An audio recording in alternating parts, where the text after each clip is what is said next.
and welcome to this video on organic synthesis and analytical techniques for OCRA. My name is Chris Harris and I'm from AleryTutors.com, and basically this video we're going to do a quick overview of the organic synthesis techniques that you need to know and the analytical techniques, and it's basically just designed to be revision really.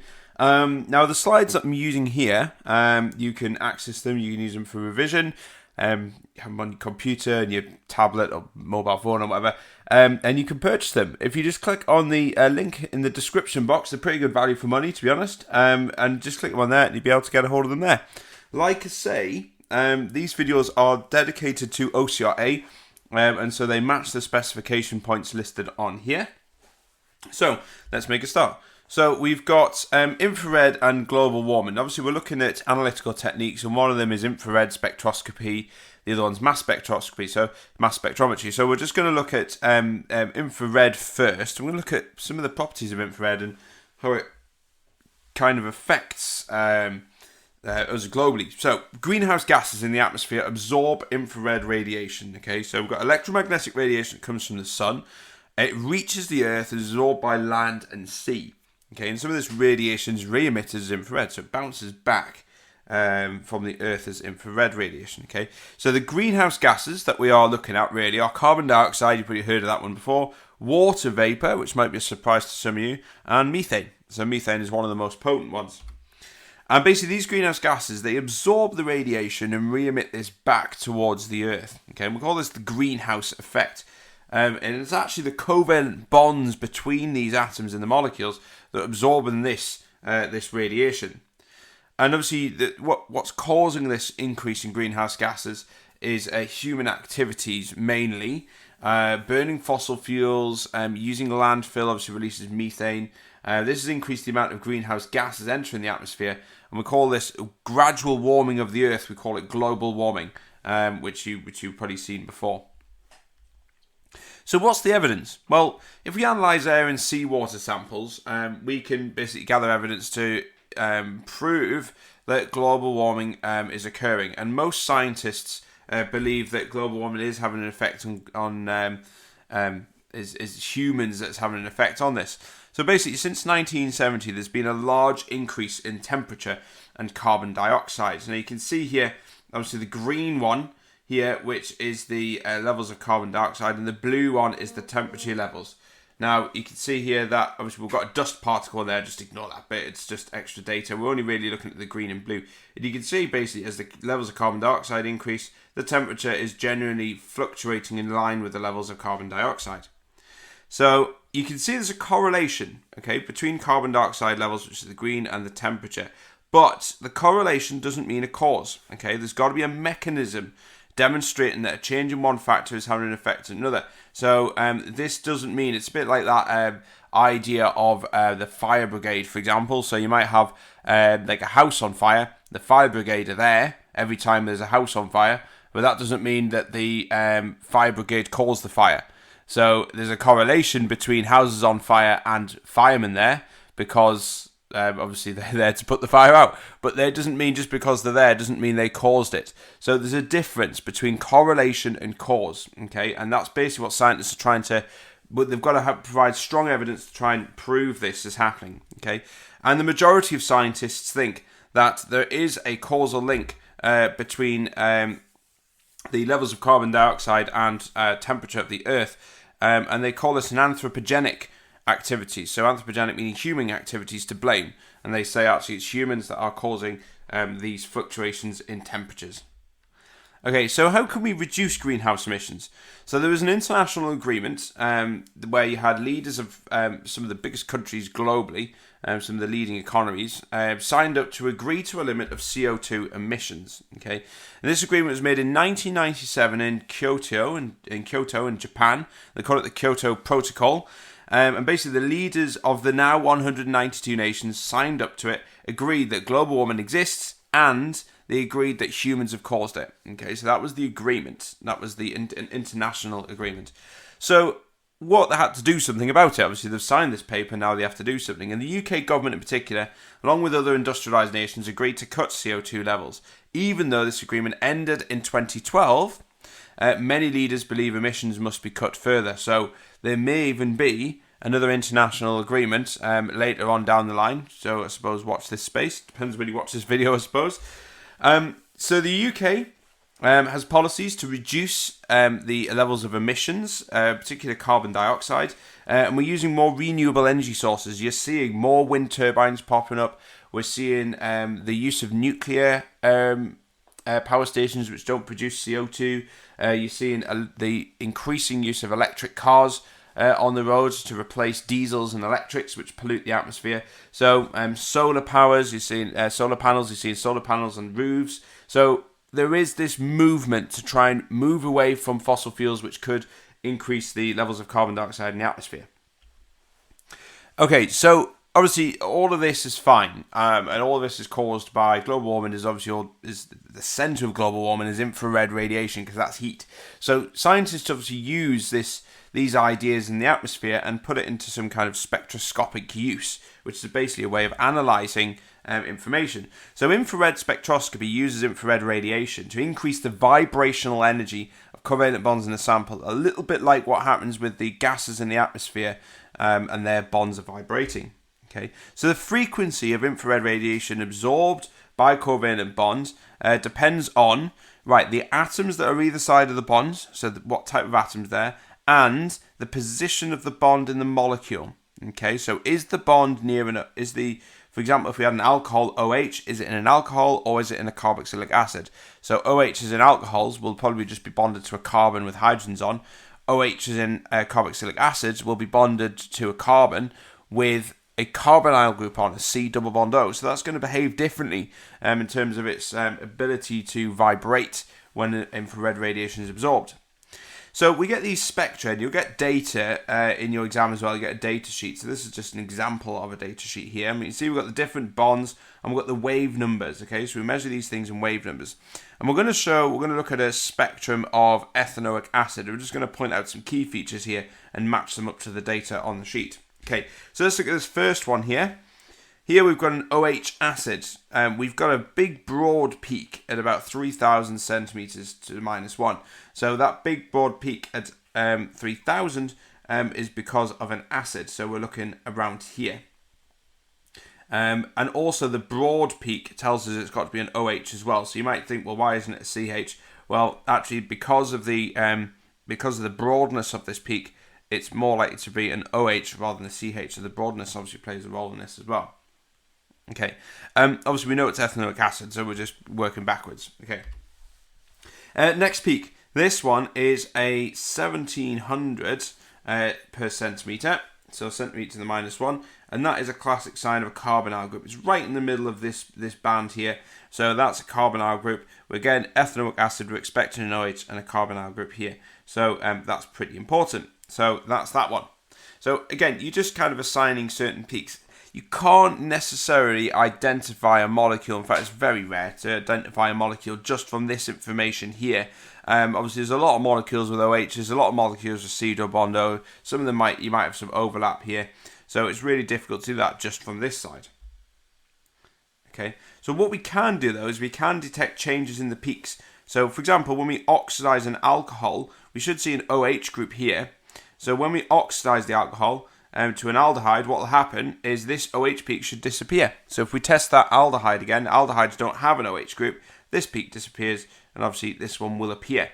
So looking at things like this, we can do like little chemical tests and see what peaks disappear, which ones appear, and that can help us identify what we've got. Okay, so we're going to use infrared, and obviously infrared has got a vast array of uses, and you can see some pictures down here. So let's look at the first one. Breathalyzers, obviously we use them for monitoring alcohol levels. So these are basically used to detect if somebody's over the drink drive limit.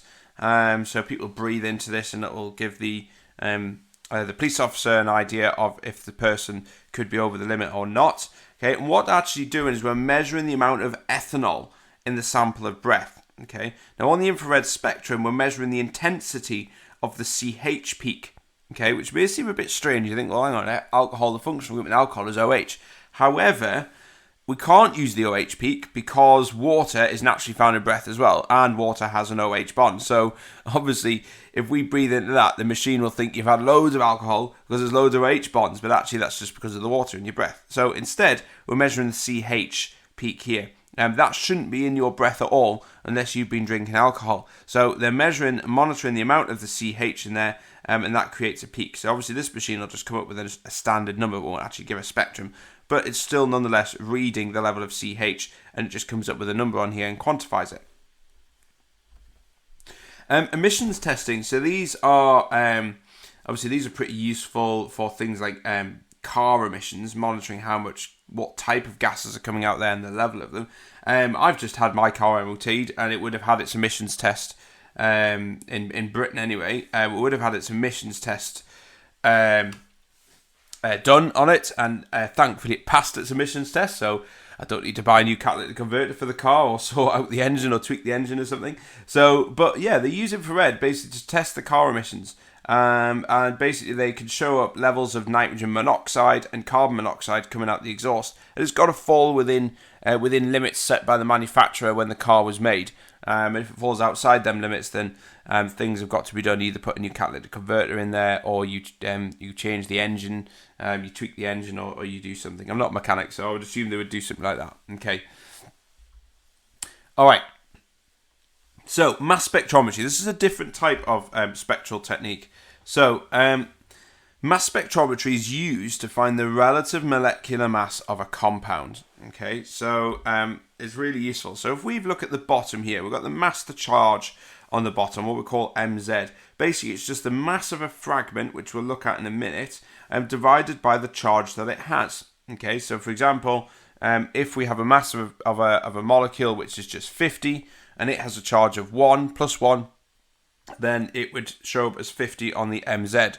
If it had a mass of 50 but had a charge of 2, then we should get a peak at 25. Okay, because it's 50 divided by 2, which is 25. So most of these, though, that you'll see on here only have a mass of plus 1. Okay, so peaks show fragments of the original molecule, but the last peak here, called the M plus 1 peak, is basically what we call the molecular ion peak. And basically this is just the same as the relative molecular mass of the molecule. So for example, this molecule here that we put through must have a molecular mass of 50, because with the M plus 1 peak shows a mass of 50. These are basically bits of the original molecule that we put in. These are called fragments. Okay, and let's have a look at these fragments and see what they mean. Okay, so molecules, we put them through a mass spectrometer. They're bombarded with high energy electrons. And what this does is this breaks up the molecular structure. So the actual structure starts to break apart, and we call this fragmentations. Basically, we get bits of a big molecule entering the mass spectrometer and hitting the detector at the other end. Now, propane fragments, okay, so let's look at CH3, CH2, CH3. Fragmentation produces a positive fragment and a radical. Okay, so only the positive charged fragment is detected. Okay, the radical doesn't go through, it's just the positive charge. So the molecular ion peak produced in the spectrum is going to be this, because this is basically the unfragmented molecule. You can see we've got CH3, CH2, CH3 plus. Okay, so this is the molecular ion. But this spectrum will produce 3 major peaks. So we're going to form CH3, CH2, CH3. This is the originally charged, the full molecule. This can fragment, it can break here, and we can form CH3, CH2 dot, which is your radical, and a CH3 plus. So basically we've chopped it off there and the radical's gone on this bit. Or we can form this. So the radical in this case is actually on this, the methyl radical now is formed. But this is a positive charge. This is an ethyl positive charge. Now you can see here that the 3 peaks that are produced are this one, which is the molecular ion, this one, which is a fragment, and this one, which is a fragment. The radicals don't go through. Remember, it's only the positive charges that go through. So let's have a look at the spectrum for this. Basically, we get these different fragments here. So we get the this big fragment here, which is a molecular mass of 44. This is the molecular ion peak. That's that fragment. We get one at 29, molecular mass of 29. That's caused by this fragment. There it is. and we get one at 15, which is a methyl fragment. So that's caused at 15. So normally when you've got something like a peak at 15, that suggests that you do have a methyl fragment. So just look out for some of these numbers here.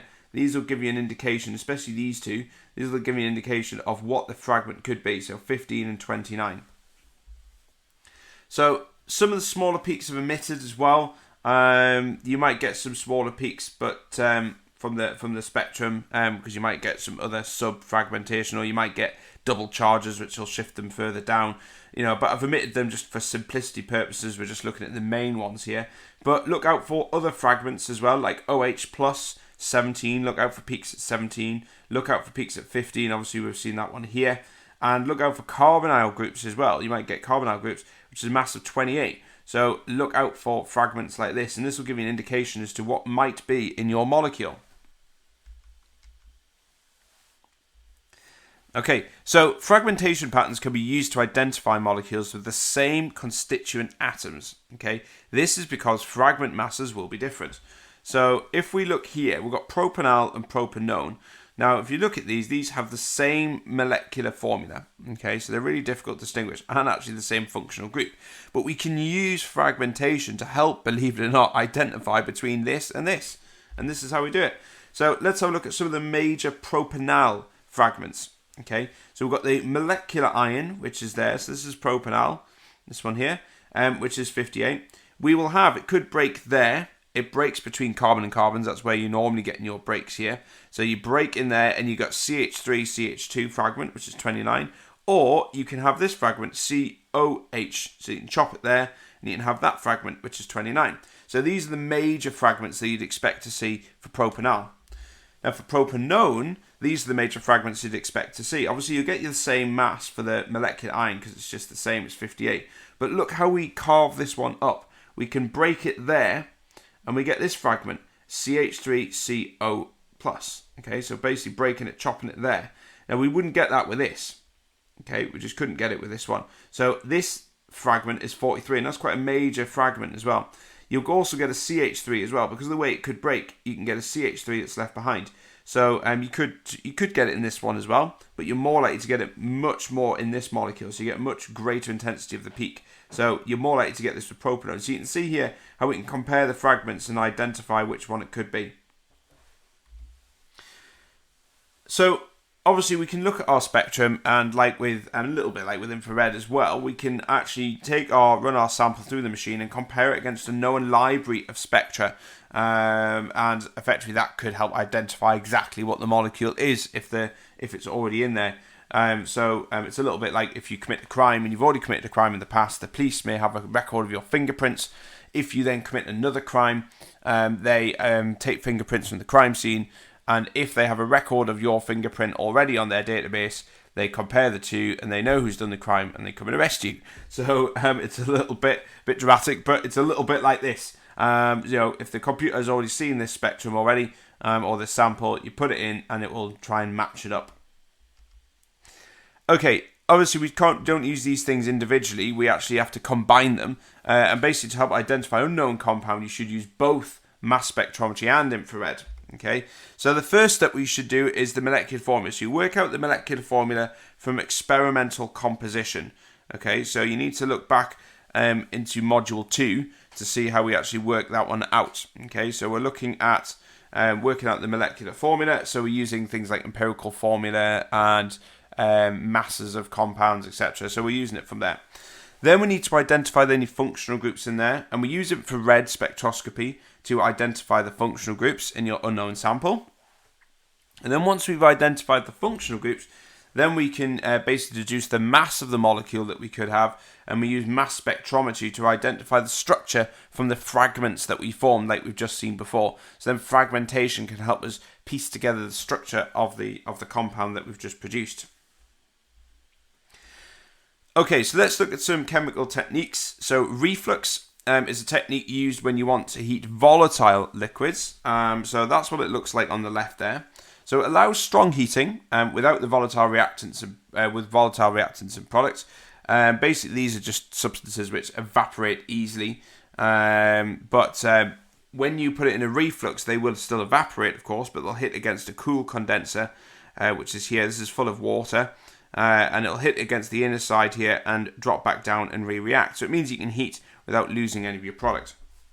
So the Liebig condenser, like I say, is cold water running through it. Hot evaporating substances hit the cool condenser, turn back into a liquid and return back to the round bottom flask, and they keep on reacting.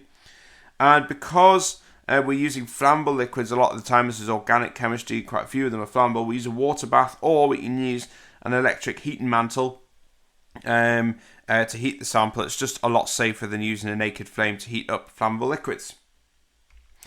Okay, distillation is another technique. So distillation is used when we want to separate substances with different boiling points.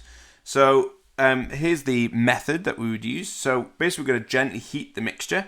This will result in the compound separating out in order of boiling points. So the first boiling point will evaporate off first, then the next one, etc. So we've got a mixture of things in there. That'll be useful.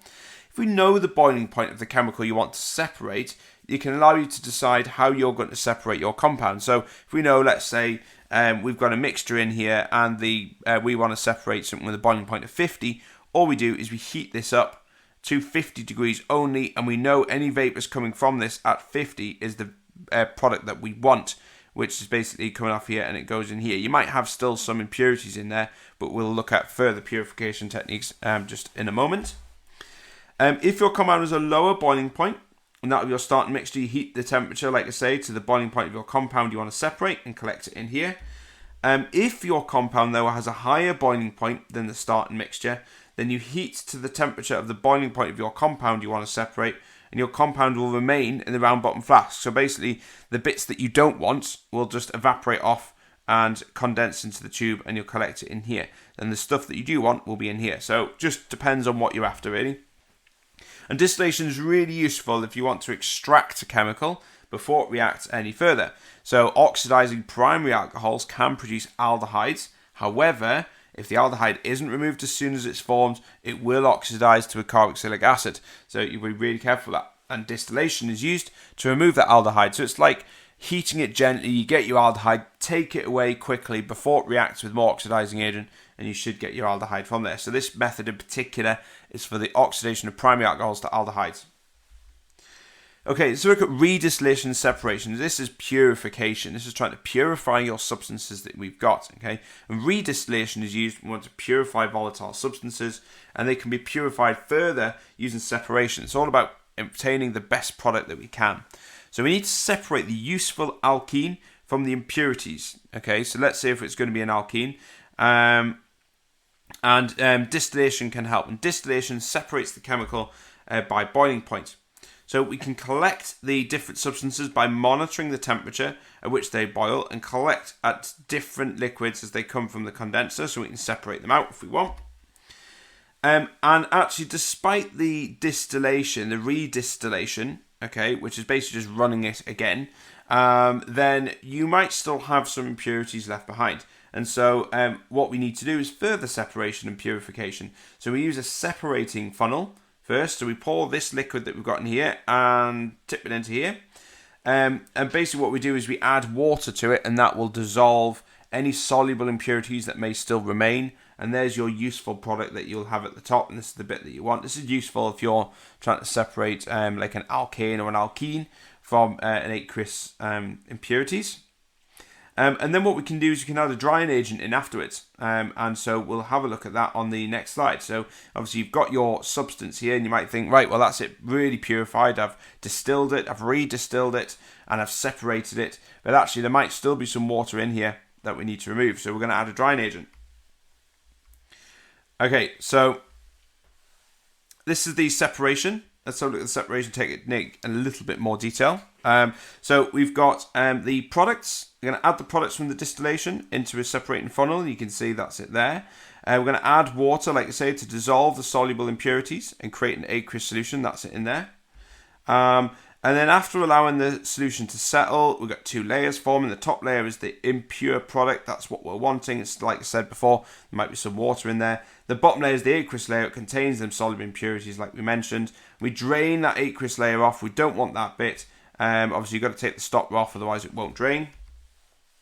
And then purification. Again, we're going to take this impure product from the separating funnel and add that to a round bottomed flask. Okay, then what we're going to do is going to add this, like I say, this dehydrating agent. All we do is we add the anhydrous calcium chloride to this yellow layer in the round bottom flask that we've tipped in there. This removes any water. We invert the flask, basically just give it a tip it upside down a few times and leave it for 20 to 30 minutes. If there's water present in there, your anhydrous calcium chloride should start to clump together. You basically keep adding it until it stops clumping together, and then you know you've removed your water. And then obviously, because you've got this solid in there, you need to then filter it. You need to remove that.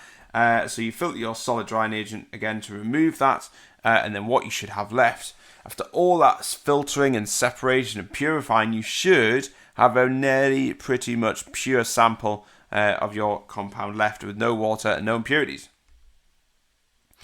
Okay, now, because this is organic chemistry, we need to know how to make things. So this is just brilliant. I love organic synthesis because actually it's like a map of things you can do with these chemicals and what you can produce. It is difficult because you've got to know the reagents and the temperatures of all these, but bear with me. Make sure you know this because these will be big marks and it really will help you in the exam, okay? You need to know a 2-step organic synthesis, okay? So you don't need to know all of the steps. You don't need to know 3 or 4-step synthesis, just 2 steps, okay? So let's have a look at a few of these different products. So we've got these different groups that we've looked at all the way through this AS course.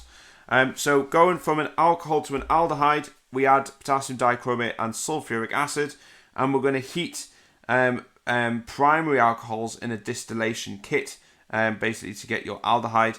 We can't use reflux, otherwise you'll produce carboxylic acid. Okay, aldehyde to carboxylic acid, again we're using dichromate, sulfuric acid, and we're using reflux for this. We can just excess dichromate, excess oxidizing agent, and it'll go all the way to carboxylic acid. Alcohol to ketone. Right, so we're going to use dichromate, again, oxidizing agent, sulfuric acid. Ketones are formed from secondary alcohols, and we're just going to use a reflux kit because we can't oxidize further than a ketone. Okay, alcohol to alkene. So we're going to use concentrated sulfuric acid or phosphoric acid and heat.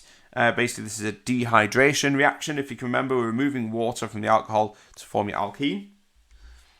Okay, and going backwards, we're going to use steam. So this is hydration, and we're going to add use a phosphoric acid catalyst, 60 atmospheres of pressure, 300 degrees Celsius. Okay, so make sure you know them conditions going backwards. This is just a summary of all the reactions you've done, so there's nothing new here.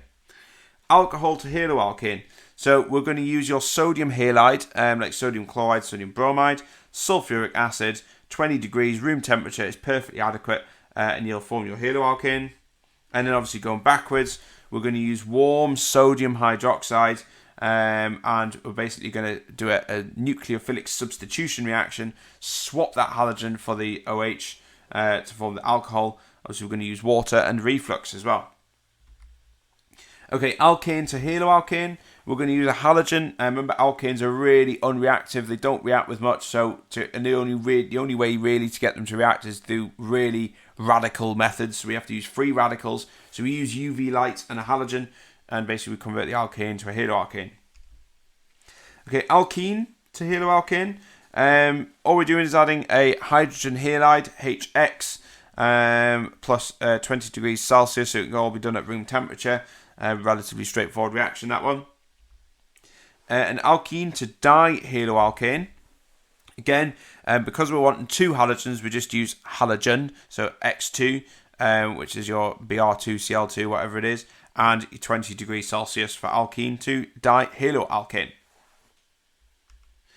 And alkene to alkane, we're going to use hydrogen. So obviously we're adding hydrogen to that double bond. So the only thing that's missing from an alkene is 2 hydrogens. So we just add hydrogen on there. A nickel catalyst is needed to help it along. And 150 degrees Celsius will do that quite nicely. Okay, and just finally, the functional group has a big influence on obviously the type of reaction that we get here. So again, it's just an overview really. Alkanes have the CC bond. They're unreactive, they're non-polar. These only undergo radical substitution. Your alkene card, here we go. CC double bond, non-polar again, just like alkanes. There's loads of electrons in that double bond, so they undergo electrophilic addition reactions. The alcohol card, as you can see, COH, polar CO bonds. You've got this delta negative on the oxygen, remember, and delta positive in the carbon. These undergo nucleophilic substitution, okay?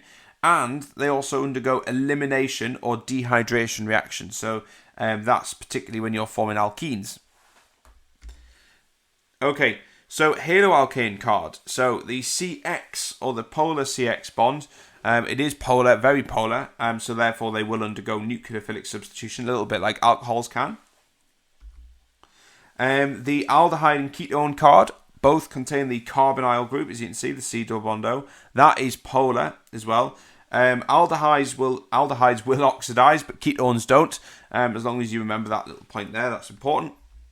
And finally, the carboxylic acid card contains the COOH group. And basically, this is carbon. The carbon is electron deficient. It has that delta positive there, and so therefore they are liable for reactions as well. Okay, and that's it. So these are this is your overview to organic synthesis and analytic techniques. I hope it helped you. Please support this channel by subscribing. Just click on the little circle in the middle on the screen now, and you can subscribe and get all the up-to-date videos. Also, just a reminder, these PowerPoints here, these slides can be purchased for a very good price, very good value. If you just click on the link in the description box, and you'll be able to get them there. But that's it now. Bye bye.